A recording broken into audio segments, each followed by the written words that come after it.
Halo Tribuner, selamat sore dan apa kabar kalian dimanapun berada. Jumpa kembali bersama saya Putri Utami di Tribun Bastory edisi Jumat 19 September 2025. Gimana nih kabar kalian hari ini Tribuner? Semoga selalu dalam keadaan sehat dan juga semangat ya menjalani aktivitasnya hari ini. Dan Tribuners, seperti biasa di Tribun Bastory kami selalu mengangkat tema-tema menarik dan juga pastinya penting untuk Anda simak. So jangan lupa gabung bersama kami di live kanal YouTube Tribun Ambon News. Kalian yang mau memberikan pertanyaan seputar tema juga boleh banget diketik aja di kolom komentarnya, nanti akan dibacakan dan langsung dijawab oleh narasumber saya. Dan hari ini Tribuners, tema yang akan kita bahas adalah penjaminan kesehatan di fasilitas kesehatan tingkat primer dan juga tingkat lanjut. Nah, untuk kalian yang udah sering berobat nih ya, mungkin ke puskesmas ataupun rumah sakit udah bolak-balik juga, tapi mungkin belum bisa membedakan mana sih yang termasuk fasilitas kesehatan tingkat primer dan juga mana yang merupakan fasilitas kesehatan tingkat lanjut. Nah, hari ini kita akan membahasnya lebih jauh bersama dengan narasumber saya yang cantik sudah hadir di samping kiri saya ya, langsung di studio Tribun Ambon yang berada di Jalan Insinyur M. Putuhena, Desa Rumah 3, Kecamatan Teluk Ambon, Kota Ambon, Maluku. Tribuners, langsung saja kita sapa. Ada Ibu Sulistiana SKM selaku Kepala Bagian Penjaminan Manfaat dan Utilisasi BPJS Kesehatan Cabang Ambon. Selamat sore Ibu. Sore. Apa kabar hari ini? Alhamdulillah luar biasa, Alhamdulillah. sehat-sehat. Ini Ibu Sulistiana biasa disapa siapa, Bu? Sulis. Ibu Sulis. Oh. Tapi bukan Sulis yang penyanyi ya. Oh.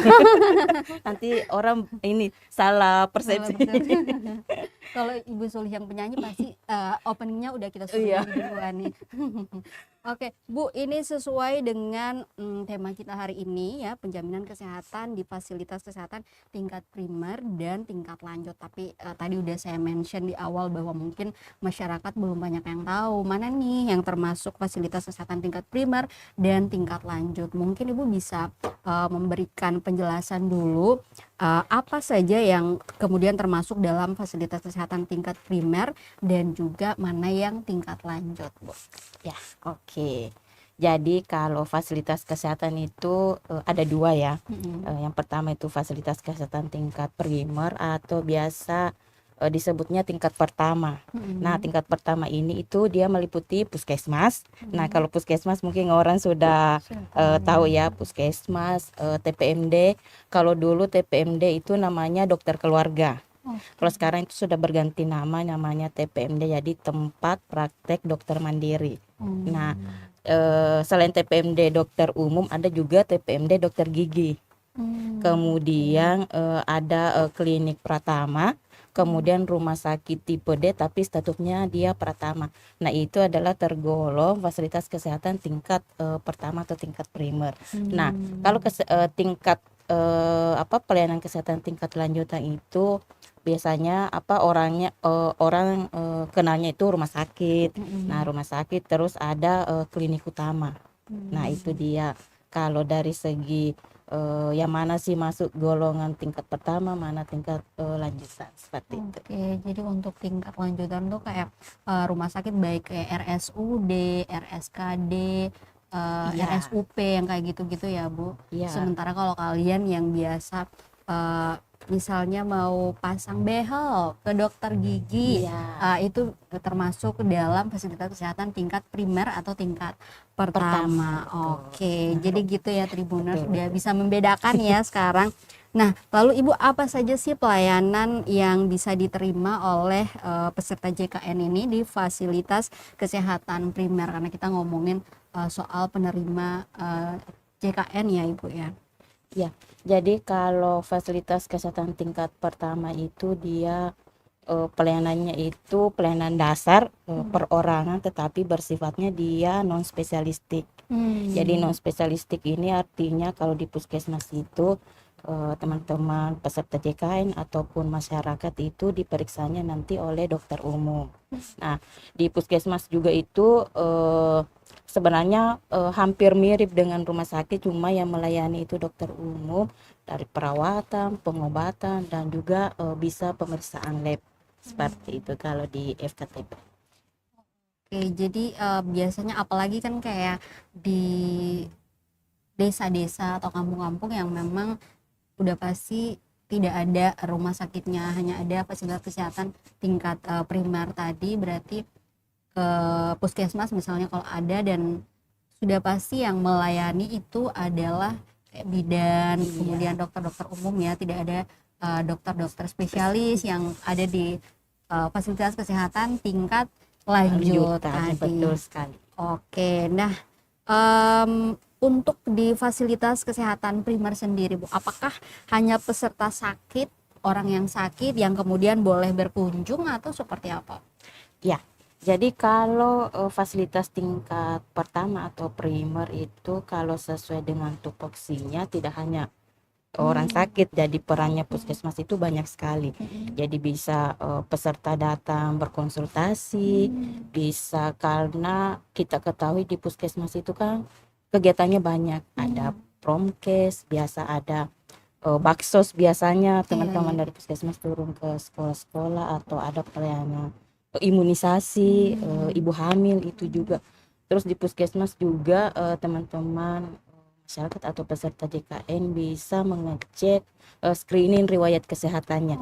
Jadi ini gunanya untuk mendeteksi penyakit-penyakit kronis, ataupun teman-teman itu bisa mencegah nih penyakit yang bisa dicegah, karena kita tahu kalau misalnya ada saudara-saudara kita yang sudah terlanjur kena penyakit kronis itu kan apa ya istilahnya itu tidak sembuh ya, jadi hanya bisa di apa namanya distabilkan, dikontrol. Makanya sebelum terjadi atau kita terkena penyakit kronis, bagusnya di puskesmas itu kita bisa melakukan konseling bersama dengan tenaga-tenaga kesehatan yang ada di puskesmas seperti itu. Oke, jadi untuk kalian ya Tribuners yang misalnya lagi apa ya, kayak misalnya punya gejala-gejala tertentu dan daripada overthinking, ini aku menderita apa sih gitu. Betul. Nah, lebih baik langsung saja ke rumah sakit, jangan tunggu udah benar-benar kelihatan dulu sakitnya baru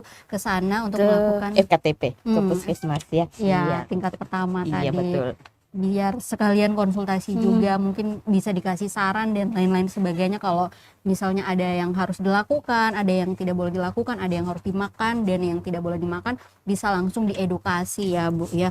Oke, baik. Nah, apakah yang boleh berkunjung ke fasilitas kesehatan ini hanya peserta yang terdaftar di fasilitas kesehatan tingkat pertama atau di puskesmas, Bu? Iya, jadi kalau untuk khusus peserta JKN itu wajib mereka mengakses atau mendapatkan pelayanan pada FKTP tempat mereka terdaftar. Tetapi kalau misalnya dalam keadaan emergensi, atau misalnya teman-teman ada berkunjung ke luar kota, keluar kabupaten, ataupun ke Makassar misalnya contohnya. Nah, tiba-tiba misalnya di Makassar tidak diminta-minta, ada keluhan sakit atau apa ya istilahnya, tiba-tiba ada kadang emergensi lah, itu teman-teman bisa langsung mengakses fasilitas kesehatan terdekat dengan membawa identitas apa, sekarang kan tidak perlu kartu BPJS ya, cukup ada KTP itu sudah bisa langsung dilayani.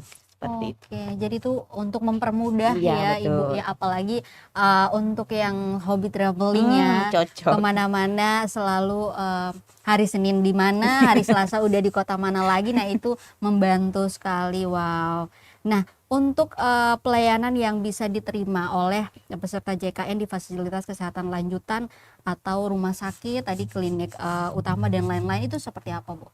Nah, kalau di fasilitas kesehatan tingkat lanjut, kalau tadi kan FKTP itu non spesialistik ya. Nah, kalau di lanjutan itu spesialistik, karena di sana di apa fasilitas kesehatan tingkat lanjutan itu pelayanannya itu secara apa ya komprehensif, terus yang membutuhkan penanganan yang lebih secara mungkin kalau secara penyakitnya dia membutuhkan misalnya operasi atau apa, itu harus ditangani sama dokter spesialistik maupun non spesialistik. Jadi sama tadi mulai dari konsultasi, pendiagnosaan, perawatan, pengobatan, mungkin membutuhkan pemeriksaan lab atau radiologi ataupun mungkin tindakan operasi seperti Oh, itu. oke. Jadi Tetapi ya eh, kalau untuk mengakses FKRTL itu harus sesuai dengan alur mendapat rujukan dari FKTP-nya oh seperti itu. ya, Jadi tidak bisa langsung ke rumah oh, sakit. begitu. Jadi harus ada tahapnya tadi Iya,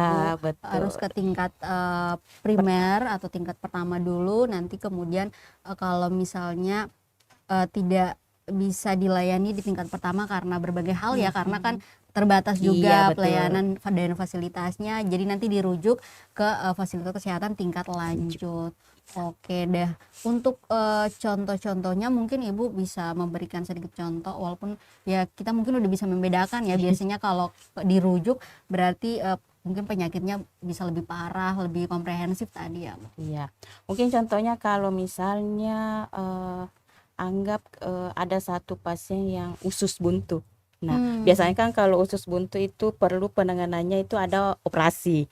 Nah, seperti itu. Tetapi pasien itu harus dulu mengakses FKTP. Nanti kalau misalnya sudah diperiksa sama dokter yang ada di FKTP, tetapi ternyata usus buntunya ini harus dilakukan operasi, maka itu diberikan rujukan ke rumah sakit untuk mendapatkan tindakan.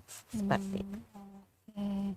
Nah, untuk peserta JKN itu apakah bisa langsung lewat UGD di rumah sakit nggak, Bu? Nah, ya. Kalau berbicara tentang IGD kan kalau kita lihat beberapa waktu yang lalu itu sempat apa ya istilahnya viral, Viral ya. iya. Banyak konten-konten yang menyatakan IGD apa BPJS tidak menjamin lah atau apalah, padahal sebenarnya tidak hanya peserta BPJS Kesehatan, semua masyarakat kalau misalnya memang dalam keadaan emergensi itu bisa langsung mengakses rumah sakit maupun FKTP. Dan yang menentukan kriteria peserta ini IGD atau bukan itu bukan BPJS, bukan peserta, tetapi itu ranahnya dari dokter jaga UGD. Tentunya sesuai dengan Pepres dan itu sudah diatur di regulasi. Jadi kalau peserta biasanya bilang itu tidak dijamin sama BPJS, bukan, BPJS itu menjamin selama sesuai dengan kriteria IGD. Dan yang menentukan itu dokter yang ada di rumah sakit seperti itu. Begitu ya. Jadi istilahnya jangan bawa-bawa nama BPJS Iya, karena itu di luar tanggung jawab BPJS betul ya. sekali. Tetapi perlu kita syukuri bahwa BPJS ini sangat mempermudah dan meringankan tentunya. Nah, Bu, lalu apakah semua penyakit ini kemudian bisa di-cover oleh BPJS Kesehatan atau hanya penyakit-penyakit tertentu atau seperti apa, Bu? Ya, kalau berbicara tentang penyakit sebenarnya BPJS Kesehatan kan gunanya hadir itu untuk membantu ya. Jadi semua itu penyakit di cover, tetapi harus sesuai tadi indikasi medis, bukan karena misalnya pasien mau ini mau itu. Jadi harus sesuai dengan indikasi medis, harus sesuai alur. Kalau misalnya mau ketemu dokter spesialis harus ada rujukan dulu dari FKTP. Nah, itu kalau misalnya tadi pasien tiba-tiba nih mau datang ke rumah sakit tapi bukan emergensi dan mau ketemu dokter spesialis. Nah, itu menjadi apa namanya ya salah satu yang bukan menjadi tanggungan dari BPJS Kesehatan. Jadi intinya itu sesuai indikasi medis, sesuai dengan alur pelayanan seperti itu. Nah, untuk penyakit yang tidak dijamin oleh BPJS ada nggak, Bu? Nah, iya. Kalau ada yang dijamin, ada yang tidak dijamin. Nah, kalau yang tidak dijamin sendiri ini jelas diatur di Perpres 82 tahun 2018. Jadi ada 21 penyakit itu yang tidak di cover. Salah satunya itu yang pelayanan yang tidak sesuai dengan ketentuan atau undang-undang. Contohnya misalnya pasiennya APS atau dia minta sendiri rujukan ke rumah sakit yang seharusnya kan diperiksa dulu di FKTP, diberi perawatan, pengobatan. Nanti kalau misalnya pasiennya membutuhkan spesialistik itu akan dirujuk, tetapi tidak peserta tidak boleh meminta asal rujukan Iya. tanpa indikasi medis. Karena kita kan yang mau berobat nggak tahu ya Bu ya, Iya. pengetahuannya nggak sampai situ, jadi otomatis harus pemeriksaan dulu di tingkat pertama tadi, barulah kemudian dirujuk ya, diberikan rekomendasi misalnya. Betul. Oh, Kemudian selain itu yang ketergantungan alkohol itu juga tidak jadi tanggungan. Kemudian yang dilakukan perawatan yang dilakukan di luar negeri kan BPJS Kesehatan masih nasional ya, belum belum bisa ke luar negeri. Terus yang tujuan estetik yang kayak misalnya meratakan gigi itu tidak, tetapi meratakan gigi itu yang tidak dijamin, tetapi kalau misalnya mau protesa gigi itu yang dijamin. Terus misalnya yang sudah dijamin sama program lain. Jangan Terus ujuk-ujuk hidungnya misalnya ya, iya. pengen dimancungin terus pakai BPJS nggak mungkin ya, Iya, itu no. no itu no. Atau mau meniruskan ini itu juga no ya. Ya intinya kalau BPJS itu sesuai dengan indikasi medis seperti itu. Oke, jadi catat ya, yang lagian syukuri aja nggak sih Bu apa yang udah dikasih ya sama Tuhan, nggak usah dirubah-rubah lagi gitu. Semua perempuan tuh cantik, jadi nggak usah dengerin orang mau ngomongin Subhanallah, apa betul sekali. pesek kayak apa, terserah ya Pesek kan. juga sebenarnya mancung. Itu Iya, mancung ke mancung. dalam. Iya betul. Mancungin tertunda ya. Nah, lalu kemudian bagaimana dengan kayak misalnya kasus kecelakaan lalu lintas? Apakah itu termasuk juga tanggungan BPJS Kesehatan nggak Bu? Iya, tadi seperti yang saya sampaikan di yang sebelumnya, salah satunya itu yang tidak di cover adalah pelayanan yang sudah di cover sama penyelenggara lain. Nah, kecelakaan itu kecelakaan itu kan ada kecelakaan lalu lintas, terus ada yang kecelakaan ganda yang tabrakan atau yang kecelakaan tunggal. Nah, kalau yang murni dia kecelakaan ganda yang menjamin itu jasara harja. Kecuali kalau misalnya kecelakaannya itu tunggal, nah yang menjaminnya itu baru BPJS Kesehatan, tetapi harus tiketnya itu syaratnya itu harus ada laporan polisinya. Jadi di laporan polisi itu nanti yang menyatakan ini ganda apa tunggal. Kalau ganda berarti penjaminannya itu jasara harja, tunggal baru ke BPJS Kesehatan. Oke, nah untuk pelayanan rawat inap nih Bu di rumah sakit, maksimal berapa hari yang di cover oleh BPJS Kesehatan? Ya, ini juga sempat kemarin viral ya, katanya BPJS Kesehatan itu hanya menjamin 1 hari, 3 hari, 4 hari. Nah, kalau di sistem BPJS Kesehatan itu BPJS Kesehatan membayar ke fasilitas kesehatan, khususnya ke fasilitas kesehatan tingkat lanjutan itu pembayarannya itu sistem paket. Jadi dihitung mulai dari pasiennya masuk sampai pasiennya itu memang sudah benar-benar di statusnya itu diizinkan pulang, atau statusnya itu sembuh, atau pasiennya ini memang belum sembuh tapi sudah bisa berobat jalan. Nah, itu dari tadi pengobatan, perawatan, rawat inapnya, operasinya. Jadi tidak ada isu BPJS Kesehatan hanya membayar sampai 3 hari, itu tidak. Terbukti kalau kami datanya ada pasien-pasien dirawat sampai 7 hari, 2 hari, 14 hari, itu semuanya dibayarnya itu satu rangkaian pelayanan dari masuk sampai pasiennya pulang.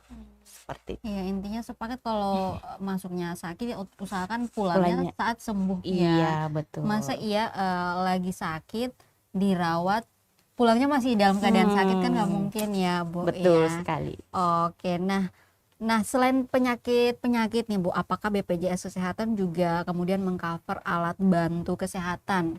Misalkan kayak ada pasien kecelakaan patah tulang yang membutuhkan pemasangan alat di dalam tubuhnya, seperti apa tuh, retina atau sebenarnya gitu. Iya, jadi tadi saya sampaikan kalau pembayaran BPJS itu ke fasilitas kesehatan itu satu paket. Jadi kalau misalnya ada peserta atau pasien-pasien kecelakaan, anggaplah kecelakaan tunggal ya yang di cover oleh BPJS Kesehatan, namun terjadi fraktur atau patah yang membutuhkan mungkin pemasangan pen atau pemasangan hip, itu semua di cover.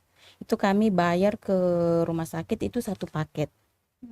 Jadi jangan takut kalau misalnya ada peserta yang kecelakaan dan membutuhkan mungkin pemasangan pen, takutnya tidak di cover itu, Bapak Ibu, semua di cover oleh BPJS Kesehatan selama itu indikasi medis.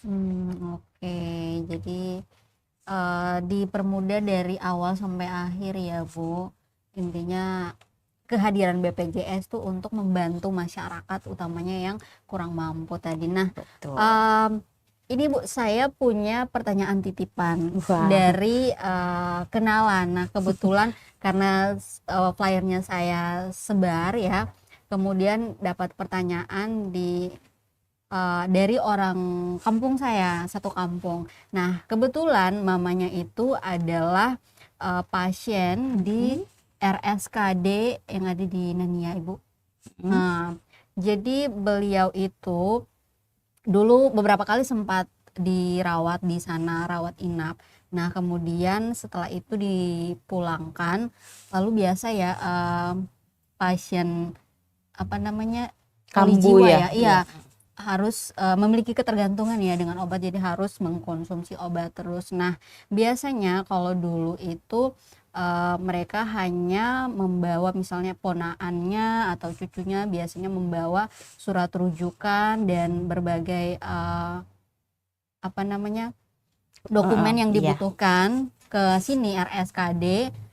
Nah, setelah itu bisa tuh ngambil obat-obatannya langsung di sana. Nah, tapi sekarang katanya itu udah nggak bisa kayak gitu. Katanya udah ada kebijakan baru dari BPJS gitu, bahwa pasiennya harus juga datang ke sini. Nah, beliau kebetulan agak ragu apakah benar itu memang kebijakan dari BPJS, dan nitip nih nanya kebetulan karena lihat flyer saya mau talkshow sama BPJS. Mungkin Ibu bisa jawab. Ya, sebenarnya kalau terkait itu sebenarnya bukan kebijakan ya, karena BPJS Kesehatan kan membayarnya itu pasien, sebenarnya pasiennya ini harus diperiksa nih sama dokter, misal mungkin mohon maaf ya dokter jiwa misalnya atau dokter saraf. Nah, kalau misalnya bukan pesertanya yang diperiksa, nah bagaimana mungkin dokter bisa melakukan diagnosa atau peresepan. Jadi sebenarnya mungkin kalau di rumah sakit RSKD terkendalanya karena beberapa pasiennya ini berada di kabupaten. Iya. Jadi kemarin juga memang kami berdiskusi dengan rumah sakit RSKD. Jadi sebenarnya BPJS Kesehatan ini sudah memberikan kemudahan juga untuk pasien-pasien yang tidak bisa setiap bulan berkunjung ke rumah sakit. Ada namanya iterasi obat. Jadi pasien hanya berkunjung satu kali, ketemu sama dokter, terus dokter misalnya meresepkan obat sebulan, tetapi ternyata pasiennya ini membutuhkan pengobatan itu 3 bulan. Nah, sisa nanti dokter spesialisnya ini meresepkan obat kronis secara ITER. Jadi untuk pengambilan pertamanya ini kan pasiennya tadi datang. Untuk pengambilan bulan kedua dan bulan ketiga itu sudah bisa diwakilkan sama ponakan kah atau anak atau saudara yang ada di kota Ambon. Sebenarnya seperti itu. Kami sudah berikan, BPJS itu sudah ada solusinya untuk pasien-pasien yang berada di luar kota Ambon seperti itu. Iya, karena kan banyak pasien-pasien di RSKD ini ya yang kemudian tinggalnya tuh sangat jauh sekali. Ada yang dari MBD, ada yang dari Pulau Buru. Kebetulan yang nanya ini adalah yang dari Pulau Buru, dan baru beberapa hari yang lalu datang ke sini, dan sekarang lagi dirawat di sana di RSKD. Iya, RSKD. Jadi gitu nitip nanya, karena sebelum itu beda. Oh, berarti abis ini kemungkinan kalau misalnya mamanya dibawa pulang tuh obatnya bisa diminta sampai untuk beberapa bulan ke 3 depan bulan ya? itu bisa bulan kedua sama bulan ketiga itu bisa diwakilkan sama apa namanya keluarganya untuk ambil obatnya seperti itu. Oke, Bu, mungkin terakhir ya, banyak kalau kita lihat ya masyarakat yang mungkin bukannya murni menyalahkan ya, tapi mungkin karena ketidaktahuan, pemahaman yang mungkin masih kurang tentang BPJS. Apa sih yang kemudian tadi ya, kalau yang kita ngomongin udah banyak dari tadi, mana yang kemudian bisa di cover penyakitnya, mana yang enggak gitu. Kebijakan-kebijakan dari BPJS kayak ketika dirawat inap itu sampai selesai, bukan hanya 1-2 hari gitu. Nah, masyarakat kemudian mengeluarkan statement-statement yang mungkin agak apa ya, menyakitkan ya Iya, betul. sebenarnya gitu, tapi mungkin tadi karena ketidaktahuan dan lain sebagainya, pada akhirnya mereka berpikir seperti itu. Nah, apa yang ingin disampaikan Bu, mungkin supaya bisa mencerahkan nih Tribuners yang lagi nonton di rumah? Iya, mungkin untuk seluruh peserta JKN ya, khususnya yang ada di Provinsi Maluku. Sebenarnya tujuannya BPJS hadir di sini kan untuk sebenarnya memberi kemudahan ya ke pasien, kemudian mungkin ke fasilitas kesehatan, karena kami BPJS dengan fasilitas kesehatan kan mitra ya, sama-sama ini. Mungkin sebenarnya pasien ini karena ketidaktahuannya makanya banyak bicara-bicara negatif. Jadi harapannya juga selain BPJS Kesehatan memang setiap hari melakukan kunjungan sosialisasi, kami harapkan juga teman-teman fasilitas kesehatan dalam memberikan pelayanan ke peserta BPJS itu tidak ada diskriminasi, harus sesuai alur, harus sesuai hak dari peserta. Jangan sampai misalnya pesertanya haknya kelas 1 tetapi ternyata pas di rumah sakit dirawatnya di kelas 2 atau di kelas 3. Jadi harapan kami sebagai pembayar sebenarnya ya dari ke rumah sakit, harapannya sih tidak ada diskriminasi ke peserta-peserta JK. Berarti kalau Ibu ngomong kayak gitu berarti udah ada aduan-aduan ya, pernah ya? Ya kalau keluhan kan BPJS tumbuh itu dengan adanya keluhan ya. Semakin banyak keluhan, kita juga semakin bisa meningkatkan kualitas, meningkatkan mutu pelayanan ke peserta JKN. Oke, nah Tribuners, semoga dengan informasi-informasi yang tadi sudah diberikan oleh Ibu Sulis ini ya bisa memperluas ruang informasi kalian mengenai BPJS Kesehatan ya, utamanya mungkin udah bisa membedakan ya mana fasilitas kesehatan tingkat primer, mana yang tingkat lanjut, mana yang kemudian bisa dikonsultasikan di BPJS di fasilitas kesehatan tingkat primer, kemudian nanti ada rujukan dan lain sebagainya. Udah banyak banget pembahasan kita dari tadi. Dan Ibu terima kasih banyak udah datang berbagi informasi bersama Tribuners di Tribun Bastori hari ini. Oke Tribuners, sekali lagi terima kasih untuk kalian yang sudah bergabung. Nanti kita ketemu lagi di Tribun Bastori edisi berikutnya. Selamat sore, sampai jumpa dan amato.